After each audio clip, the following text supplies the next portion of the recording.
Mods and morons, welcome back to the Good Guys podcast. Josh, you go to heaven. You get the pleasure of meeting the big man upstairs. What do you want him to say to you? God? God. Not, well, yeah, what other big man is there? Imagine there's just like a 600-pound man in the sky. That's the big man. He's morbidly obese, and he's just like, he might be, right? God's definitely fat. That's great. That's like chicken soup for the soul. Right? God's fat. I think so. Isn't that a Judy Blume book? God, where God's are fat. you? I haven't seen that Judy Blume book, God's Fat, but like I want to write that. That's a great children's book. There's a band called Godsmack, and I think it'd be funnier if it was called God's Fat. God's Fat. By the way, that's our band. God's Fat is a sick name for a band. Did you take a Zyrtec this morning? No, by the way, I'm clear as a whistle. Okay. I just can't follow a script. I'm just too improv-y, you know? Two Jews, both big and tall, no subject too small for the good guys. A Mother's Dream premium podcast team, make it your weekly routine. It's a Good Guys. And if you don't give us 5 stars, what are you nuts? What are you nuts? Yeah, we're the good guys, we're not the great guys. We're just so good guys. Whoa. No, I'm feeling great. I'm firing. I'm ready. But yeah, Josh, I don't know. Why did God choose to give us the things that he chose to give us? It's very interesting. It's a very interesting question. If you think God is all knowing, all powerful, then yeah, the little quirks we got to deal with, including compulsive eating for both of us. Why, God? Why? It's really on the totem pole. If I can say that, on the totem pole of ailments, it's really the version we have is pretty mid. Definitely by comparison, for sure. Right. For sure. Yeah. I mean, actually, without Ozempic, I do wonder in my older years how big I would have gotten. I wonder. I'm just saying, I was 290 pounds. And I think I've sent you this picture before. My dad loves to say that when my mom got pregnant, my dad got pregnant too. My dad gained like 100 pounds while my mom was pregnant. And if I'm just like sitting in the house, rubbing my wife's feet, eating pints of Haagen-Dazs, I'm ballooning. Like maybe I become 350. I don't know. And then once you're 350, 4 becomes fun, right? And then all of a sudden you're 600 pounds, you meet Dr. Nazardin. And I don't know. I think Ozempic changed my life. Well, I think you would have gotten gastric bypass. That's fair. Definitely very, very pro going under the knife. I might still. Why not? Yeah, book me for a sleeve in a year full of Row.co. I'm in. Why not? It's fantastic. I love going under the knife. It's wonderful. I follow Dr. Diamond on Instagram, Josh, since we've had him on the show. The wonderful Jason Diamond.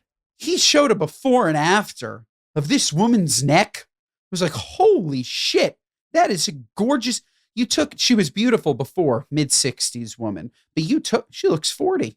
This Dr. Diamond, this knife work.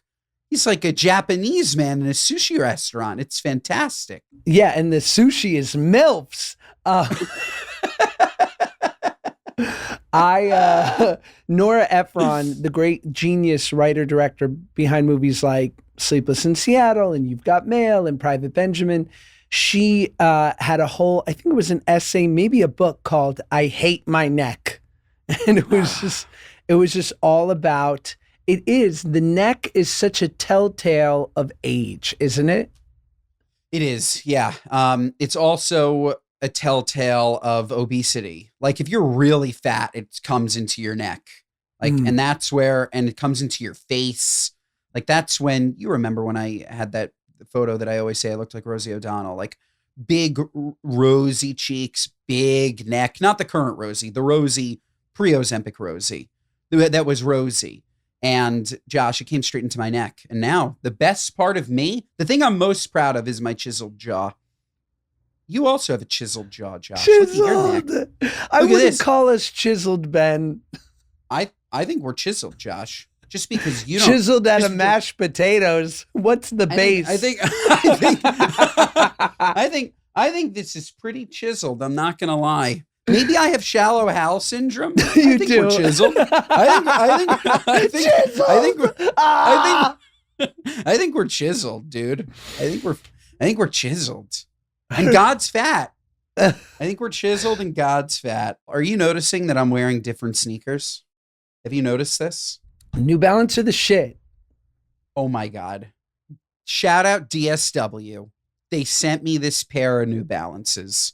This is the most comfortable shoe I've ever worn in my entire life.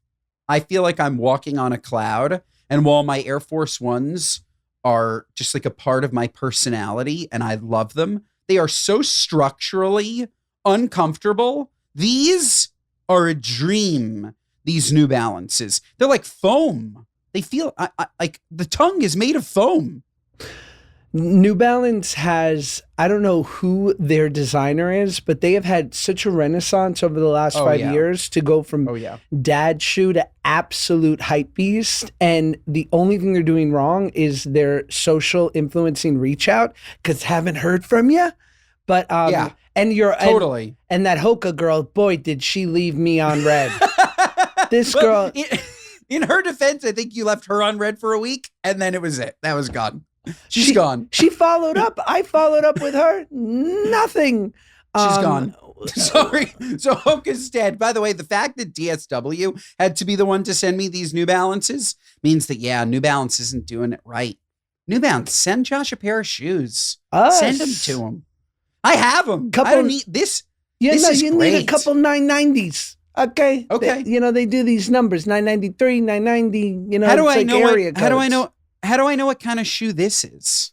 Is there it's a gum bottom, so it's probably a tennis shoe or like the court line. That's right. It's a tennis shoe. C-cap. Oh my God. This is a dream shoe. Dream. Shout out New Balance. It's fantastic. And I guess they sell it at DSW. This episode of the Good Guys Podcast is brought to you by our friends at Yasso. Folks, most healthy ice cream pints have let me down.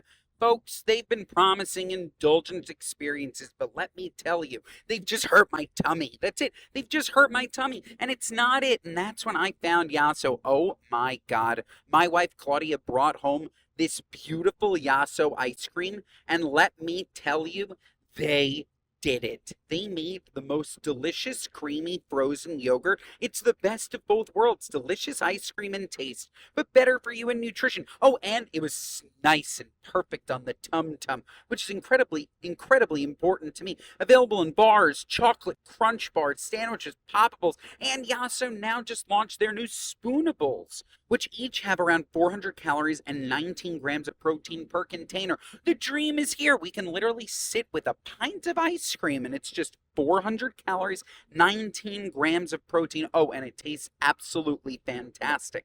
Now through April 30th, Yasso is giving away 40,001 of their new Spoonables. Head to yasso.com/goodguys to enter and upgrade your freezer. That's Yasso, YASSO.com/goodguys to enter and find full giveaway details, rules, and regulations. Visit www.yasso.com for more information. Find new Yasso Spoonables at a grocery store near you. I'm telling you, you won't regret it. When you talked about the plastic surgery on the neck, and I know I've talked about this before, but I'm being serious, and I really have zero regrets except this. When I was 21, I had some surgery because I had extra skin around my midsection and chest from losing 100 pounds with no Ozempic. Okay?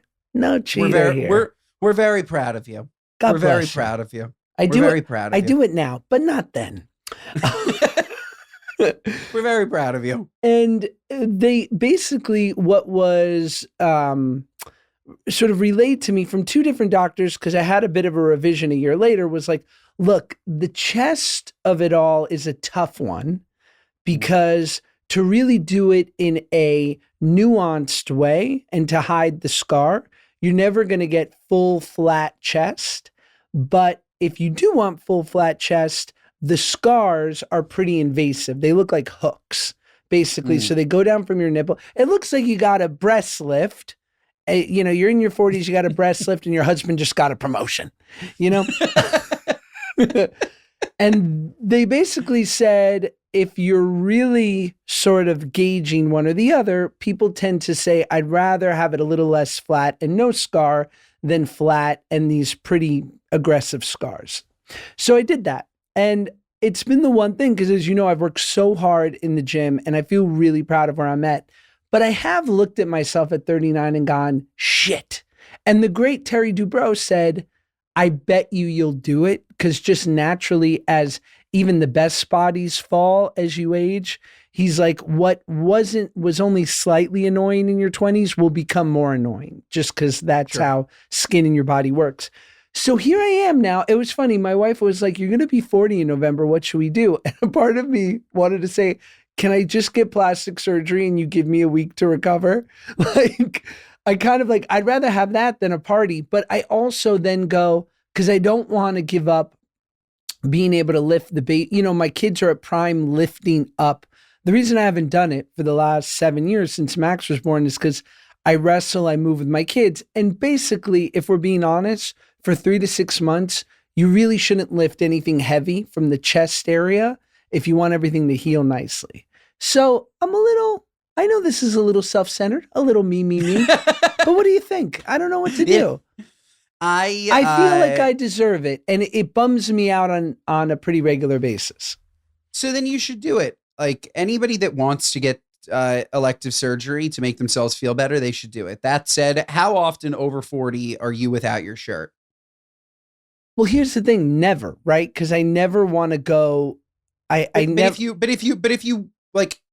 you weren't like that, like let's say you were comfortable without your shirt, how often are you in a position to take off your shirt? But I also am an actor.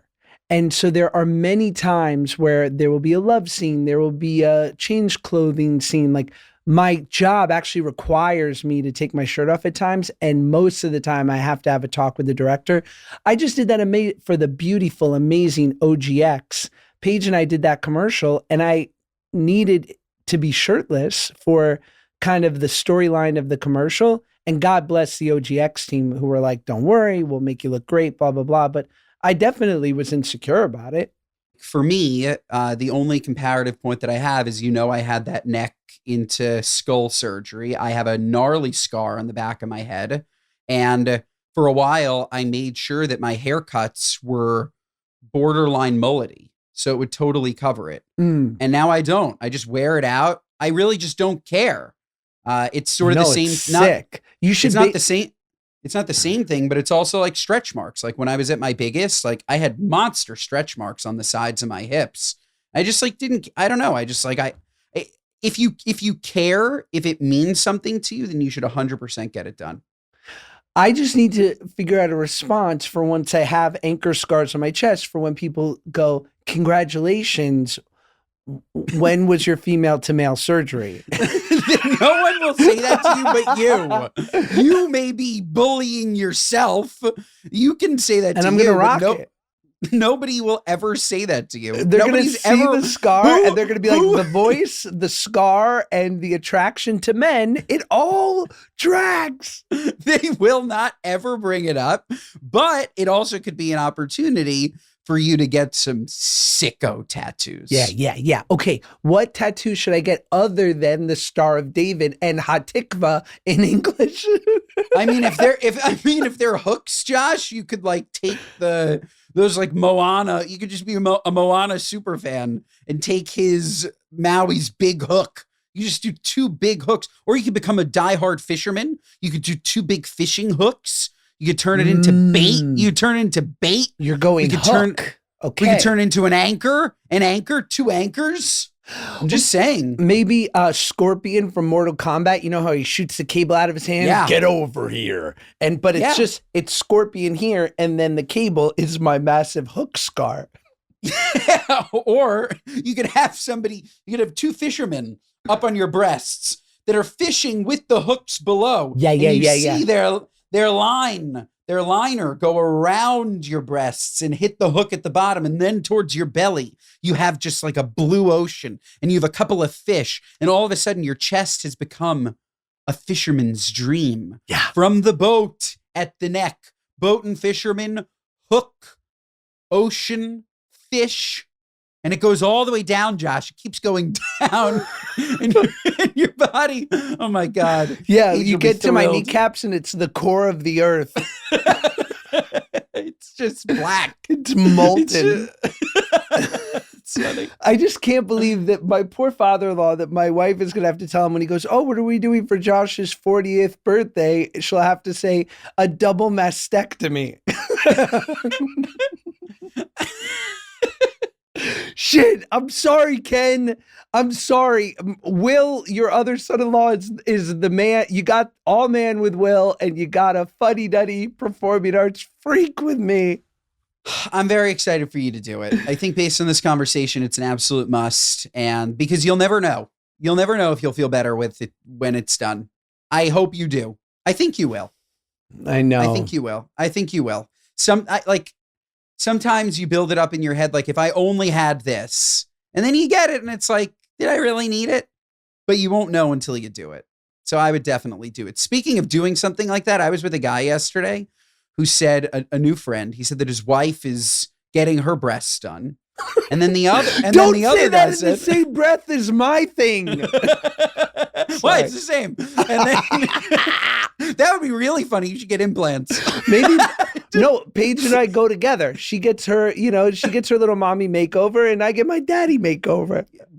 By the way, wonderful. I'm in for a daddy makeover too. My right breast has always been bigger than my left. Maybe they could just suck a little of the fat out. But so his wife wants a mommy makeover, as you said.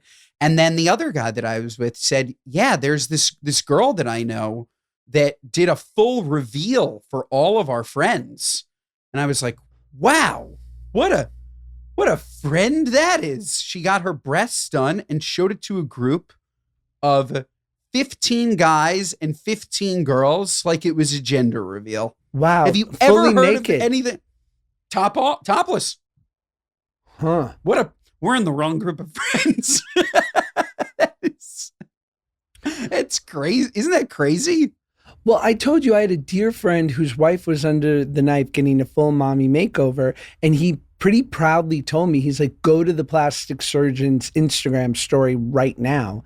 And it was his wife, obviously her face obscured, and he had permission to put it on his social, but it was her from the neck down.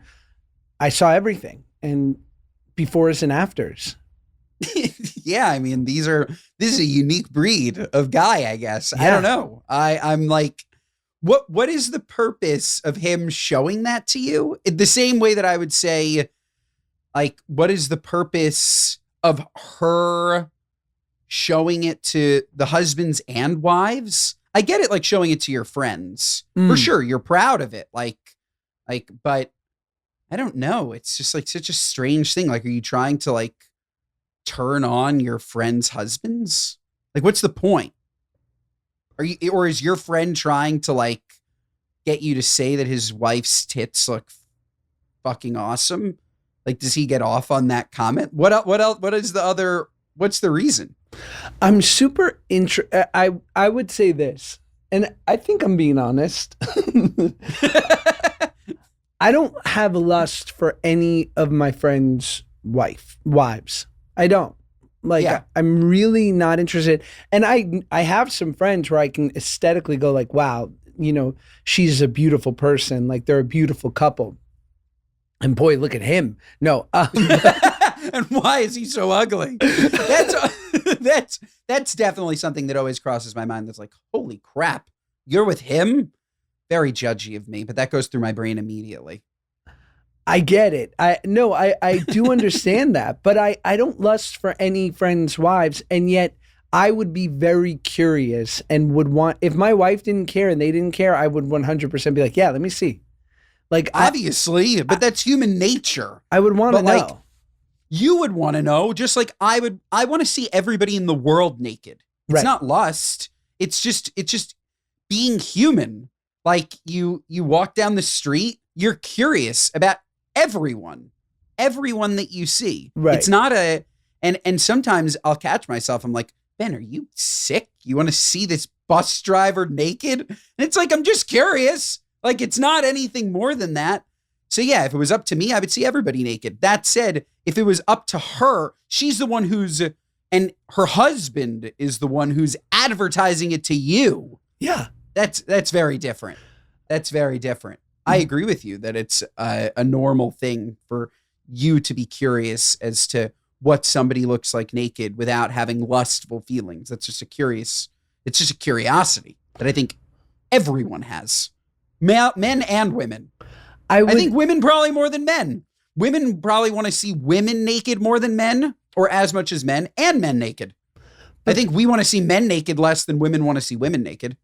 But men are gay in the most aesthetic way, right? Like muscles are for men. I Sure. think there's I agree with that. There's I a agree with small contingency of women who have a muscle guy fetish, right? Where it's like you wouldn't say a small contingency of men love breasts and butts, right? You would assume that's the majority, right? For It's sure. like it's an erogenous zone for women it's an erogenous, but like it's just something that primordially like men look at.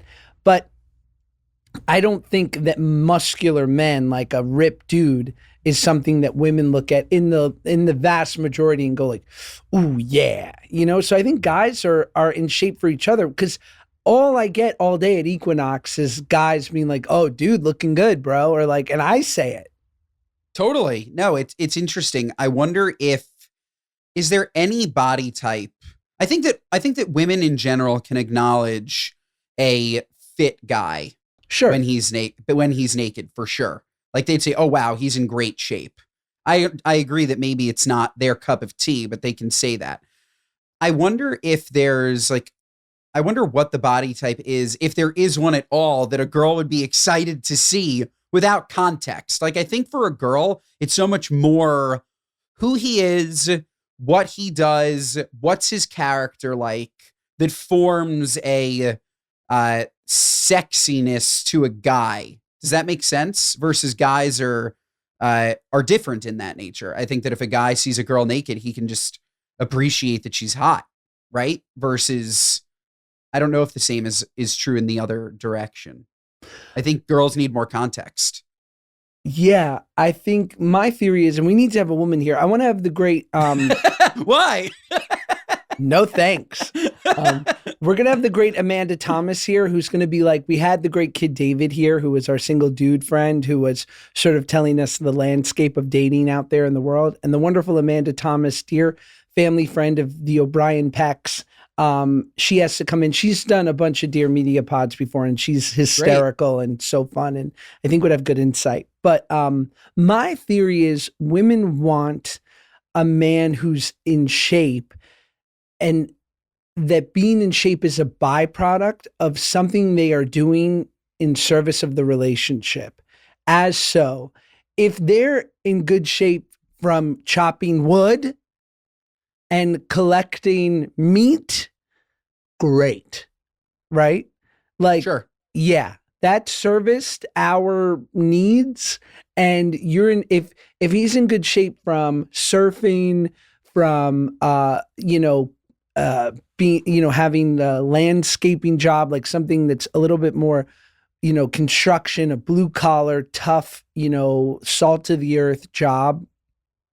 I think that's like the highest, right? Because their good physique is a byproduct of hard work, instead of being in perfect shape because they were self-focused for 90 minutes. That's going to take the attention off of them.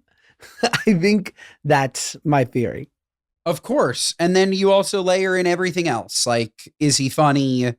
Is he rich? Is he like, all of these things play into attractiveness for men. I don't think the same applies to women, but I think that if you were to look at a ripped guy and tell two different stories, exactly as you just said, in one scenario, he's he surfs on the side.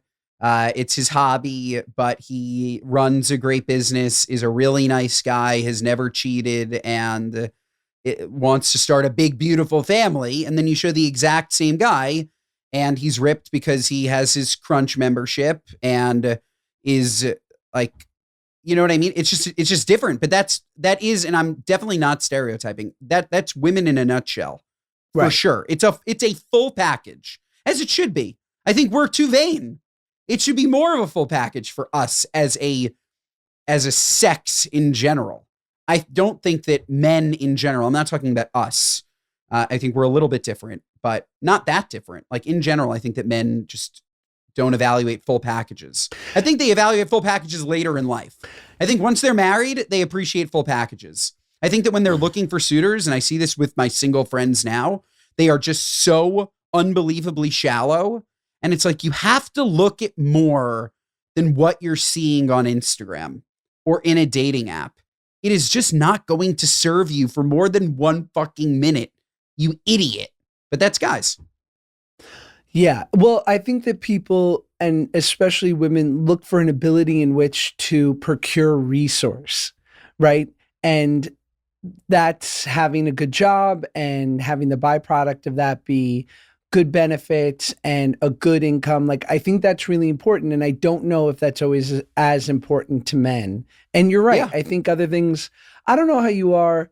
Like the first time you dated Claudia and every sort of milestone that you hit on your way to getting married, did you ever consider or think about, is she going to be able to provide for us?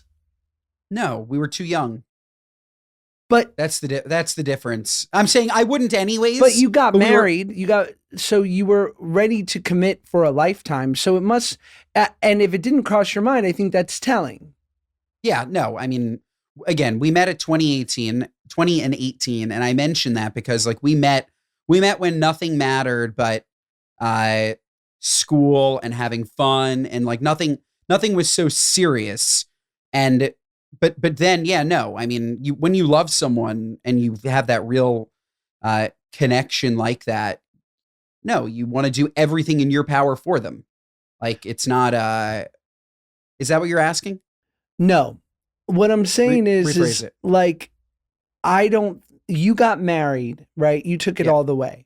And so I think if you felt like Claudia would never be able to contribute financially, that all of her wonderful qualities would be worth committing to. And you would accept that.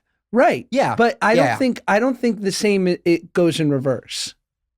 No way. But that's exactly what I'm, right. I'm just that's exactly what I was strengthening your point. You're right. 100%. No, girls immediately. I mean, Let's there's not a rare say girl, like not every girl, but I would say a majority. There's a rare breed of girls that isn't that way. But honestly, the smart ones are that way. Your husband should provide for you. He shouldn't be a jerk off. Like unless you're very comfortable with a certain life. Like I'm not saying that he has to make $1 million a year. He should have work ethic. Like, and that work ethic can be shown in anything. It doesn't matter what the job is. But if you're like, I don't think a woman should intentionally marry someone lazy, right? Like, agreed, but I don't think that's always synonymous. And that's the thing, right? Like, I know a lot of strong, badass women where if the husband match them in their level of intensity and work, it wouldn't work, right? Of course. And so and sometimes it can be a little bit of a point of friction between Paige and I, understandably, is that unfortunately my schedule as it pertains to work takes precedence, right? Like there's a world in which I could just leave in 2 weeks from now because I get a job. And we sort of rally the troops, and she knows that. And I have to be respectful and conscientious of her. But I think if both of those things were at play, where her work could take her away in 2 weeks for a month, 2 months, 3 months, it would really be too challenging. Yeah, no, I mean, that's why what you do works. But it also, it would be too challenging because you're great parents who care about your children. Like, again, there are plenty of couples who have two very, very active parents who are very, very comfortable taking their means, putting it towards full-time help, and not caring about if parents are in the picture or not, which is sad. But Right. it's the dynamic. It's the full picture. It's the full picture. Do you think we'll get desensitized, right? Like to an extent, as far as physicality, physical norms have gone, right? Like I think if someone wears something with, I'm not going to ask this. I'll ask it another time. Okay. This episode of the Good Guys podcast is brought to you by our friends at AG1. Folks, spring means more movement, trips, eating out, staying consistent with your health. Wherever the season takes you is incredibly important. And folks, AG1 travel packs make it easy to keep your routine. Whenever I travel, I'm traveling with AG1 travel packs. Whenever my dad travels, he travels with AG1 travel packs. Let me tell you, I love the travel packs so much. I use them even when I don't travel. The travel packs are just so unbelievably convenient. I see them there on the counter, and I'm remembered every single morning that I have a routine. I have a routine to have a big, beautiful glass of water with my AG1. And I know that if I have my AG1 in the morning with my glass of water, that my day is off to a hot start. Because let me tell you, I'm going to have that sustained energy throughout the entire day. It's going to be wonderful on my tummy. And let me tell you, with 75 plus ingredients, including 5 clinically studied probiotic strains, AG1 replaces the need for a multivitamin, probiotics, and more. It's never been easier, literally never been easier to keep your health on track. You know that I've been taking AG1 for years. I absolutely love it. It's the best way to start my morning. And honestly, I feel lost without it on days that I don't take it. So go to drinkag1.com/goodguys to get an AG1 flavor sampler and a bottle of vitamin D3K2 for free in your AG1 welcome kit with your first AG1 subscription order. That's a $72 value, yours completely free while supplies last. Go to drinkag1.com/goodguys. This episode of the Good Guys podcast is brought to you by our friends at Kachava. Folks, wellness is in for 2026, okay? If you're not into wellness, if you're not into cold plunging, if you're not into training for something, if you're not into just feeling better, what are you doing? What are you, nuts? You don't want to feel better? Wellness is a trend that everybody should get behind. It's not like, I don't know, rowing, or what are the people doing, parkour? I don't know. Those are trends that are just silly. Let me tell you, wellness is a trend that's here to stay because we're trying to make ourselves feel better. Maybe you want, I don't know, a little more energy, better digestion. Maybe you want to feel stronger. You want a faster metabolism. You want your brain to be firing. You want good immunity, folks. That is Kachava. Let me tell you, their shakes are absolutely fantastic. Chocolate, vanilla, chai, matcha, coconut acai, even strawberry. Let me tell you, Kachava provides clean nutrition to fuel wherever your day takes you. No fillers, no nonsense, no artificial colors, no artificial flavors or sweeteners, non-GMO, no soy, no animal products, no gluten, no preservatives, no nothing bad, okay? That's the Kachava way, folks. Just 2 scoops provide 25 grams of protein, 6 grams of fiber, greens, adaptogens, and so much more. Again, and available in delicious flavors. Stick with your wellness goals this year. Again, the trend that's very trendy. And go to Kachava.com and use code GOODGUYS for 15% off.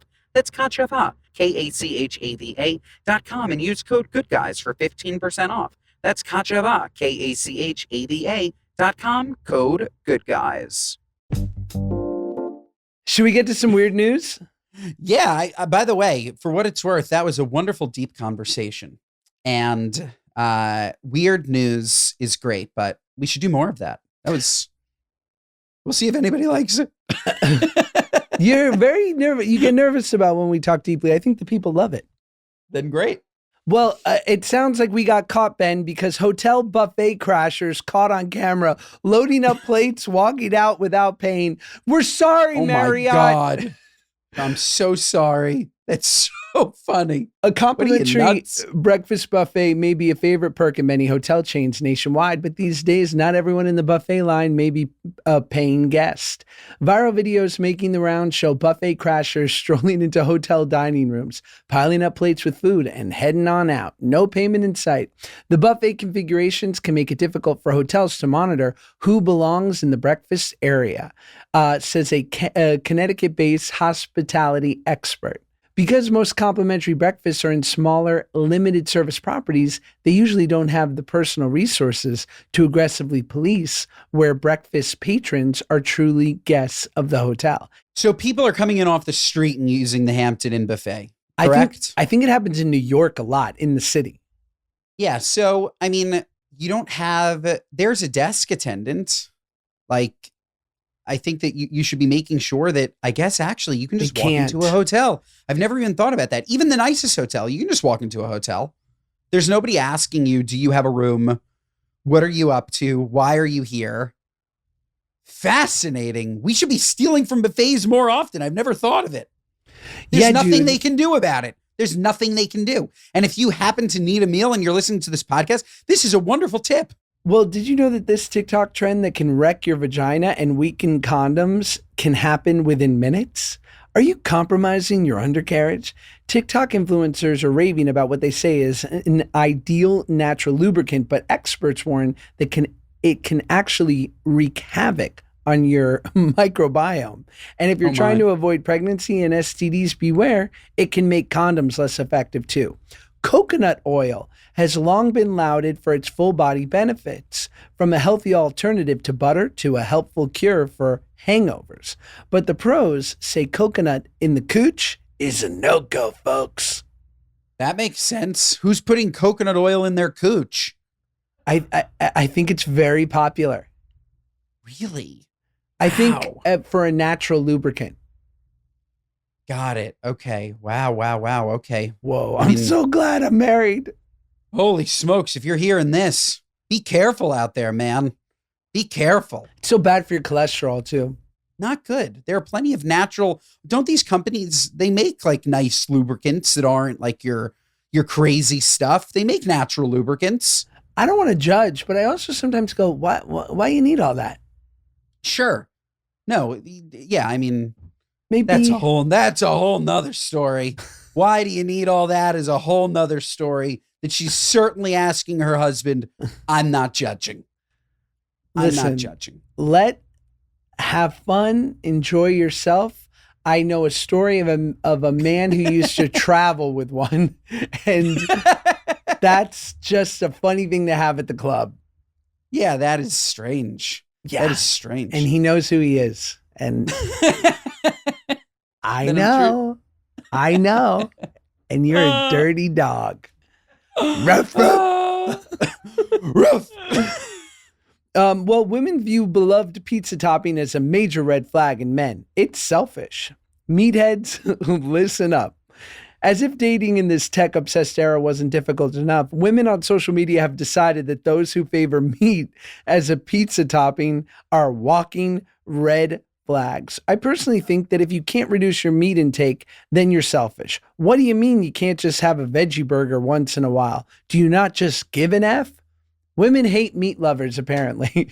I don't know who they spoke to. Like, I guess some do, but like to generalize that women hate meat lovers, I think women are meat lovers. Maybe they only ask vegans.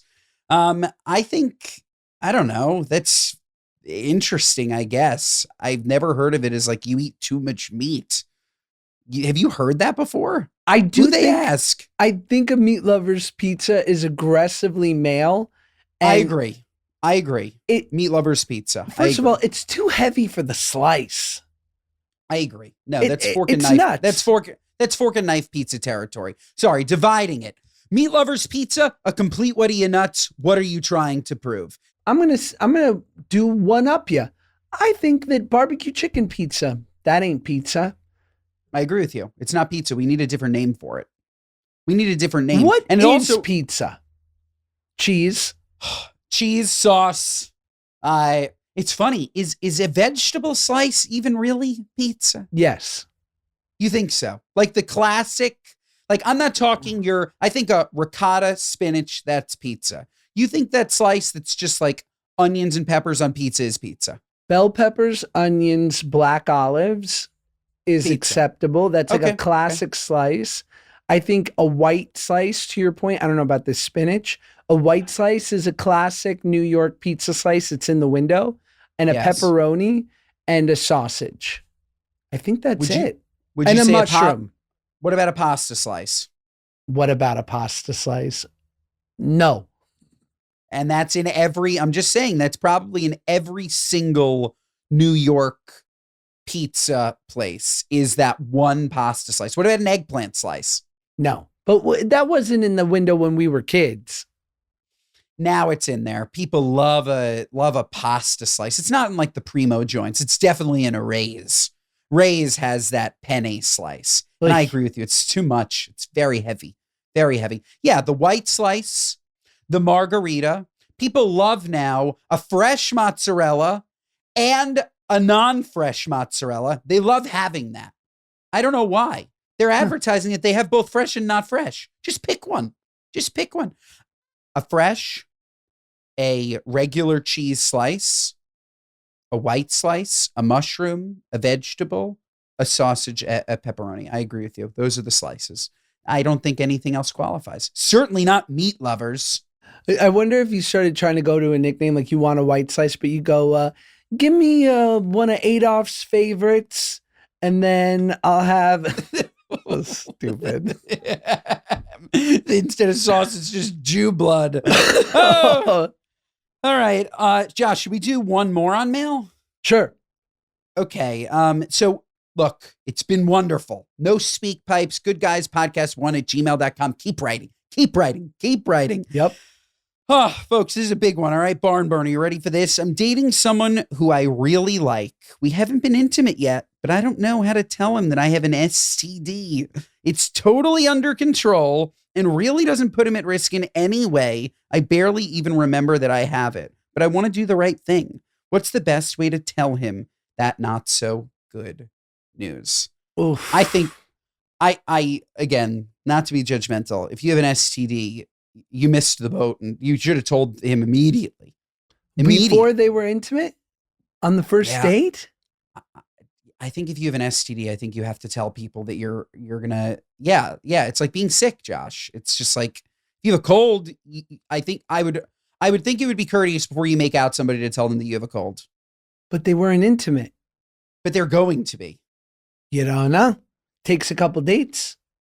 I think, no, okay. Is it something that I lead with on the first date before I ever think that I'm going to kiss the person? No. I definitely do it before I'm going to kiss them, though. Absolutely tell them. We're just debating on when.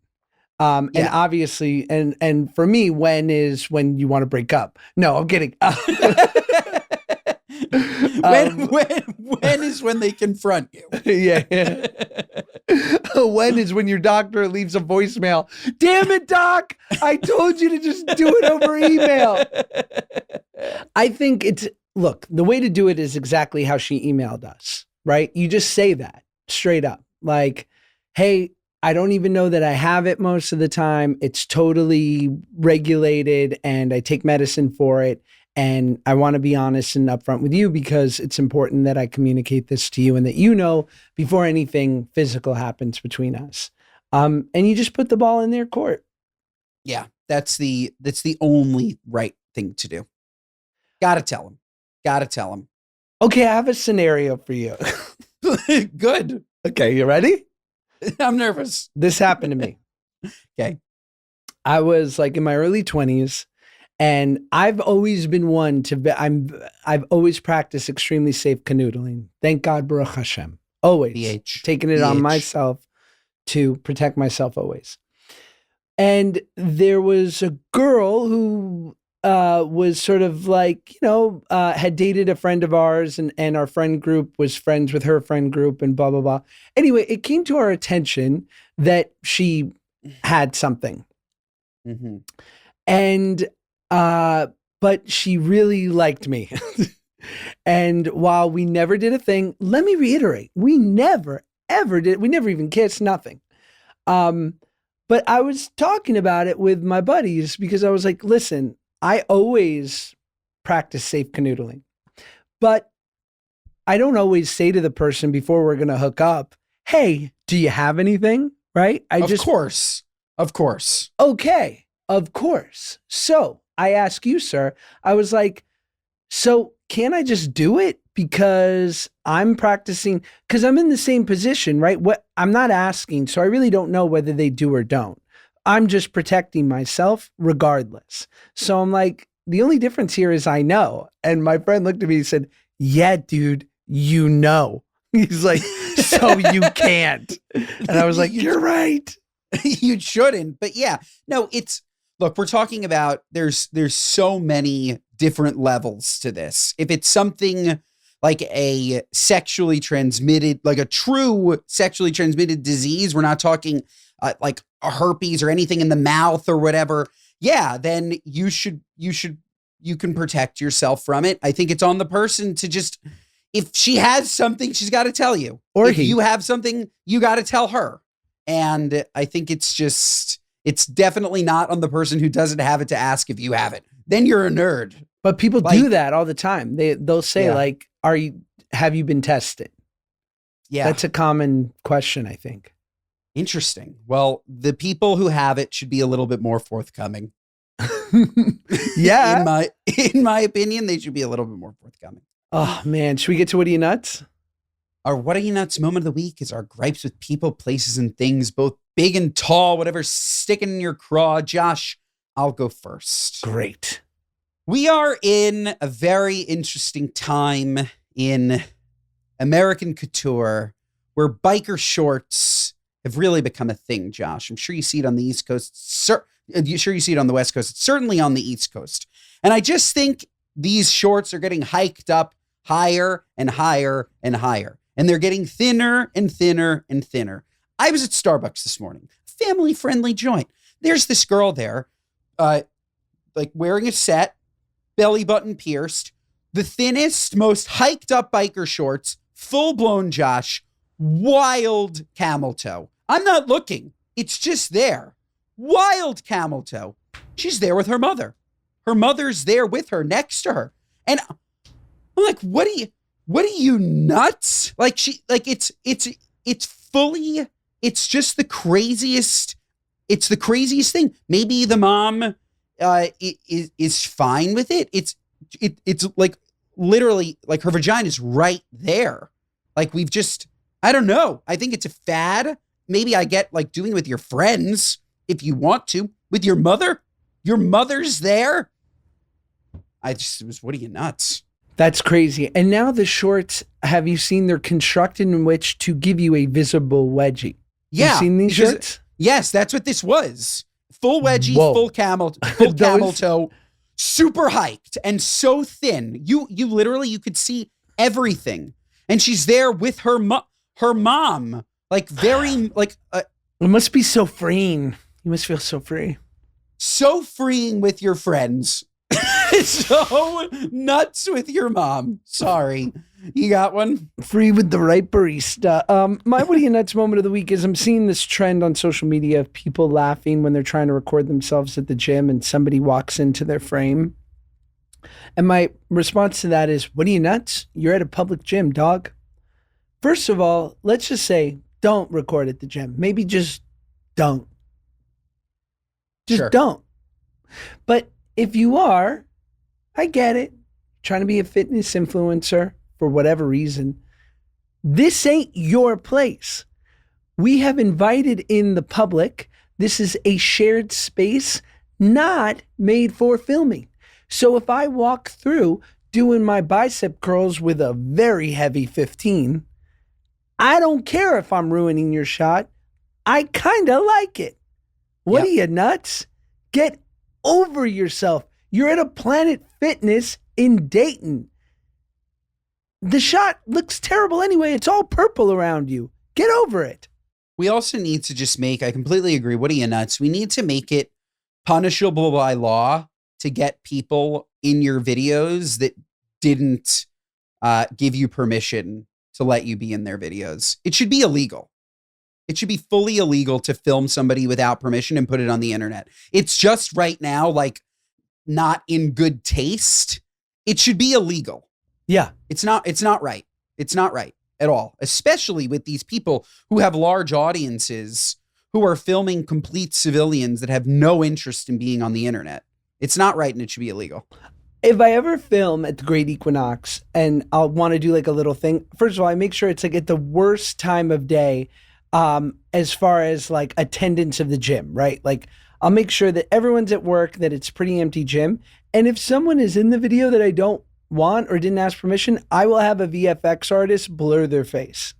Yeah. 100%. And I mean, it's very easy with AI. It couldn't be easier, but these people, Josh, they don't want to blur them. They're often taking videos and photos of people that they think are funny. And they're literally like posting like, oh, look at this person. It's like, what do you mean look at that person? That stranger that you just posted on the internet? That's Ben, okay? And he's trying. Are you fucking crazy? Okay. Yeah, I'm just trying to eat my chili cheese dog in peace and not be caught by the rabbi. Just leave me alone. He's eating a hot dog on the bench press. Just leave me alone. Folks, this episode's 5 stars. Otherwise, what are you, nuts? Spotify now has video, okay? Watch us on Spotify. It's freaking sick. Also watch us on YouTube, of course. But the Spotify, Josh, I hop in that Spotify app. I'm just there. It's good beautiful. App. Spotify is lit. You turn it on mobile, all of a sudden we're in landscape mode, or you play it on your TV. It's absolutely fantastic. We're no longer reading reviews. We stopped doing that, but still give us 5 stars because why not? Mondays and Thursdays, folks, we will see you next time. We sure will.